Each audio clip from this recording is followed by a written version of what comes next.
Bitch, you guessed it. Bitch, you guessed it. Bitch, you guessed it. Shanti Tag, hi, coming at you. Love to the bitch squad. Hey, yo. Cheers. Hey, yo. Also, disclaimer, I cuss like a sailor in the most loving way ever.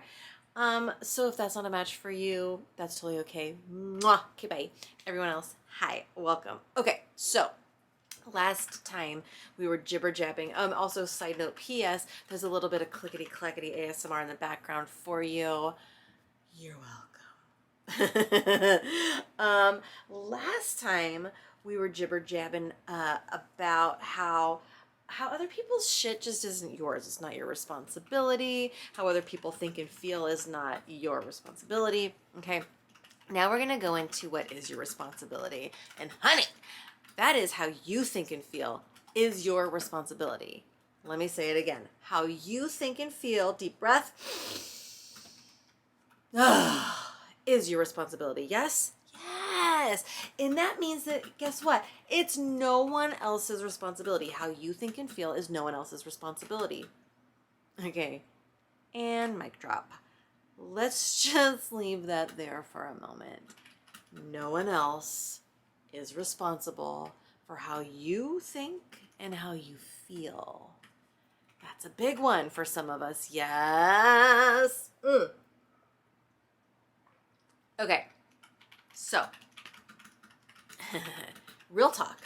How many of us have been walking through life pointing the finger, blaming others, wishing some motherfucker would get their shit together so you could have a different experience? This would be great if you would change. This relationship would work if da da da da da.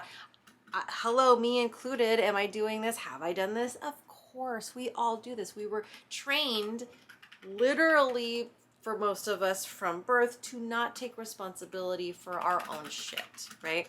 It's a moneymaker to blame other people. It's a moneymaker to be needy. It's a moneymaker, okay? Hey, speaking of the moneymaker, all right.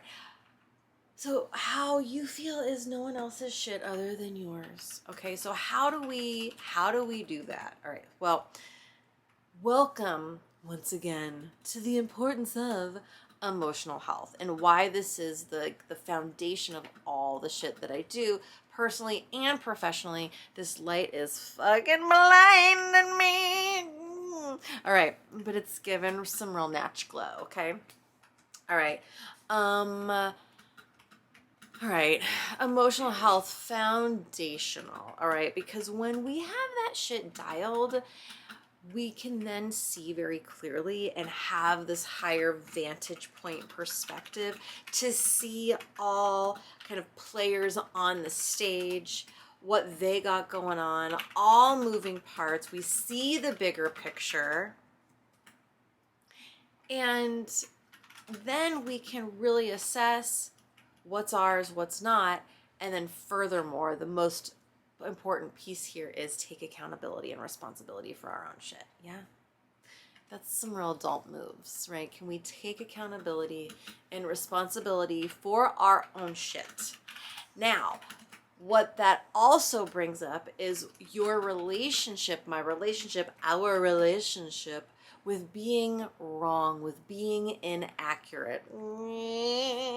I love being inaccurate because it gives me an opportunity to learn and grow.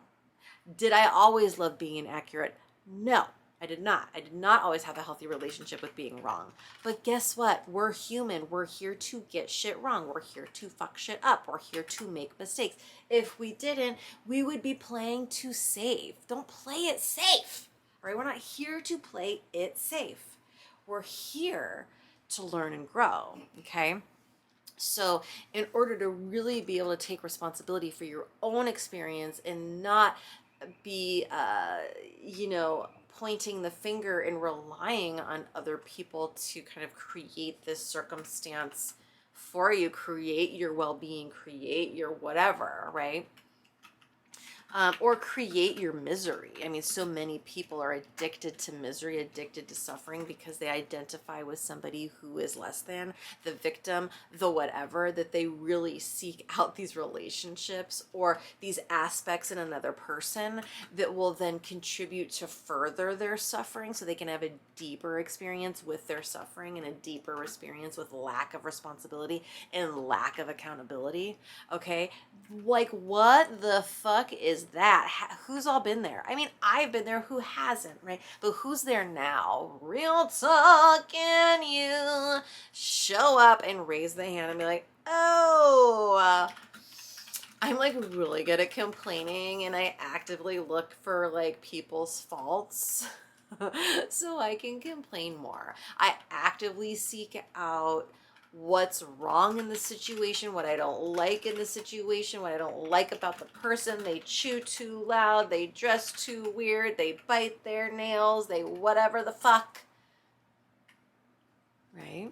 Just so you can have a deeper relationship, a deeper experience with your own suffering. What? Because you've identified as someone who's really good at suffering. And when I'm really good at suffering, I get the secondary gain, which is like I get attention, I get to complain, I get I get to ride the high of the cortisol that I create from the stress, right? Yeah, that's a big one. It's a big unpack, am I right? So you, only you and only you are responsible for how you feel and how you think. All right. And you're not going to be able to think clearly and deliberately if the emotional landscape foundation has not been addressed and you're still operating from this space of the hoarded house. Because if you're operating from the space of the hoarded house, that means the roots are diseased, right? And the grass that grows from the diseased root is also going to be diseased. So the foundation, right, that root foundation of our emotional health and well-being, if that's festering, then any point of focus we reach for, just like that blade of grass growing up, is also going to be off kilter, diseased, whatever. Okay, so we have to get to the foundational piece first so you can actually identify what it is to own your shit. Okay, and then be able to just actively, okay, I'm going to pick and choose my point of focus. Thank you, circumstance, for sucking. I'm going to learn from it, and then I'm going to also make my choice to no longer stay in it, or I'm going to find the yes within the shit, okay? And that's a real art. Can I find the yes within the shit? And of course you can. We all can. And one of the ways that you can do that is by, okay, well, what am I learning here? Is this beneficial? This, and sometimes we can't even identify that piece. And then we go into, well, you know what? I'm alive. I'm breathing. In this weird situation, this weird fucking circumstance, I'm alive. And I'm grateful to be alive here, right? And then maybe if that's not even available to you, you can just simply breathe on your hand. I love feeling breath on the hand when all else is just not available to me.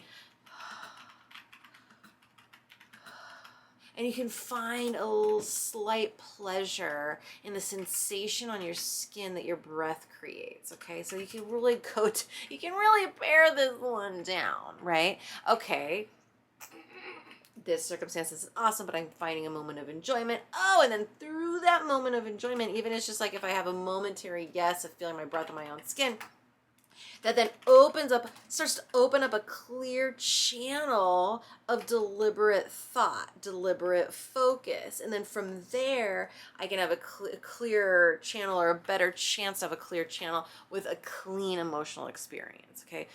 But oftentimes before we even get there, we have to spend some time unpacking, screaming, yelling. Again, I have this gorgeous modality that I've created, and I'm working towards getting it in an actual, like, accredited modality where mofos can train with you, girl, and add it to their fucking toolbox because it's legit the most important piece, I feel, from all the work that I've done. So you gotta just like really get out what's been hoarded, okay? It doesn't have to make sense. You just express, you don't just feel, you don't just identify, you express it. And then you have that clean and clear channel to then think, choose, and then take responsibility. And you really see that, like, oh, this person is highlighting my relationship with myself. Like if someone's not treating you in a way that, you know, or someone's treating you in a way that you don't like, right? You get to go like, oh, this person's really just highlighting how I treat myself. Thank you. And then we bring in the fuck you, thank you. And if you haven't listened to the episode Fuck You, Thank You, please look it up because it's so good. And then we bring in the fuck you, thank you. Like, fuck you for being the bad guy in my life, but holy fuck, thank you for holding up that universal mirror, which doesn't always mean this person is highlighting how I treat others. This person is highlighting how I act and behave and blah, blah, blah towards others. It's oftentimes this person is highlighting my relationship with myself. So listen up, honey, because no one else is responsible for how you feel and how you think. It is only you, and it is okay to be inaccurate. That is how we learn. That is how we grow. How much do I love you? I hope you all know. Thank you.